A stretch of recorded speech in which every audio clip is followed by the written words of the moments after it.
एक चालाक भेड़िया बड़ी तेजी से चरवाहे की बाड़ फांदकर उसकी भेड़ों की तरफ बढ़ा, जैसे कुछ नुकसान करने की फिराक में हो। उसने 2 बाड़ें झट से पार कर लीं और सीधा खेत में पहुंच गया। उस वक्त वहां कोई भी रखवाली करने वाला कुत्ता नहीं था। चरवाहा अकेला था, दूर खड़ा होकर जोर जोर से चिल्ला रहा था कि किसी तरह भेड़िए को भगा दे, लेकिन भेड़िया रुका नहीं। वो सीधा भेड़ों की तरफ दौड़ पड़ा। उसने एक छोटे मेमने को वहीं से उठाया और भाग गया। चरवाहा बहुत गुस्से में आ गया। उसने फौरन एक रस्सी उठाई और भेड़िए के पीछे दौड़ पड़ा। भेड़िया डर गया, मेमने को वहीं छोड़ दिया और भाग खड़ा हुआ। लेकिन यह सब यहीं खत्म नहीं हुआ। जब चरवाहे ने फिर से ड्रोन से अपने खेत की निगरानी की तो वही भेड़िया दोबारा लौट आया और एक और मेमने को नुकसान पहुंचा दिया। अब चरवाहा और ज्यादा गुस्से में था। उसने फौरन अपने घर के पास के रखवाली करने वाले कुत्तों को बुलाया। जब भेड़िए ने देखा कि चारों तरफ से कुत्तों ने उसे घेर लिया है तो वो फिर से डरकर भाग गया। और जब चरवाहा ड्रोन से फिर से अपने कुत्तों को चेक कर रहा था तब तक वो भेड़िया वहां से पूरी तरह भाग चुका था और दोबारा नजर नहीं आया।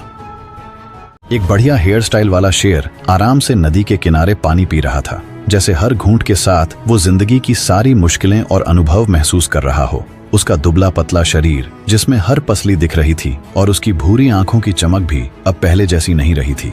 साफ समझ आ रहा था कि इस शेर ने जिंदगी में बहुत सी परेशानियां झेली होंगी, लेकिन उसने कभी हार नहीं मानी। उसे पता था कि पानी ही उसकी जिंदगी की आखिरी उम्मीद है। शेर बहुत सावधान था, उसकी नजरें तेज थीं और वो लगातार पानी की सतह को देख रहा था, कहीं कोई मगरमच्छ न छुपा हो। जब उसे यकीन हो गया कि नदी में कोई मगरमच्छ नहीं है तो वो आराम से पानी पीने लगा, जैसे उसे सुकून मिल रहा हो। लेकिन तभी उसे कुछ अजीब लगता है। वो तुरंत सिर उठाकर चारों तरफ देखने लगा कि कहीं कोई शिकारी तो नहीं आ गया। अच्छी बात ये रही कि वहां कोई शिकारी नहीं था, तो शेर फिर से सिर झुकाकर मजे से पानी पीने लगा। उसका अकेलापन और हाल देखकर ऐसा लग रहा था मानो वो कहना चाह रहा हो, जिंदगी चाहे जितनी भी मुश्किलों भरी क्यों न हो, कभी हार मत मानो। कमजोरी शरीर में हो सकती है, इरादों में नहीं। यही बात शेर हमें सिखा गया। तो इस जंगल के राजा के लिए एक लाइक जरूर करें। जंगल के राजा शेर ने अपने परिवार का बदला लिया। दरअसल राजा शेर शेरनी और बच्चों को अपने इलाके में छोड़कर शिकार पर गया था।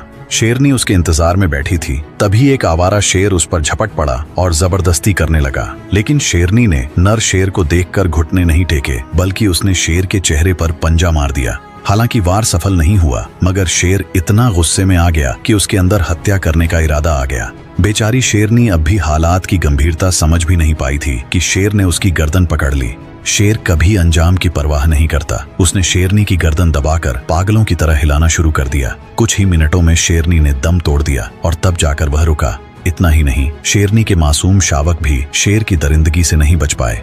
जब घायल होकर लौट रहे राजा को अपनी पत्नी और बच्चों की मौत की खबर मिली तो उसका गुस्सा 7वें आसमान पर पहुंच गया। उसकी दहाड़ में गुस्से और खून की प्यास साफ झलक रही थी। आवारा शेर उसकी आवाज सुनकर डर के मारे भाग खड़ा हुआ, लेकिन राजा की दहाड़ सुनकर पूरा झुंड इकट्ठा हो गया और उन्होंने चारों तरफ तलाश शुरू कर दी। थोड़ी ही दूर शेर मिल गया और उसे चारों तरफ से घेर लिया गया। पत्नी और बच्चों का कातिल सामने देखकर राजा ने पूरी ताकत से हमला बोल दिया। शेर को अपने किए की सजा मिली और अपनी दरिंदगी की बड़ी कीमत चुकानी पड़ी। तो इन शेर भाइयों की एकता के लिए एक लाइक जरूर करें।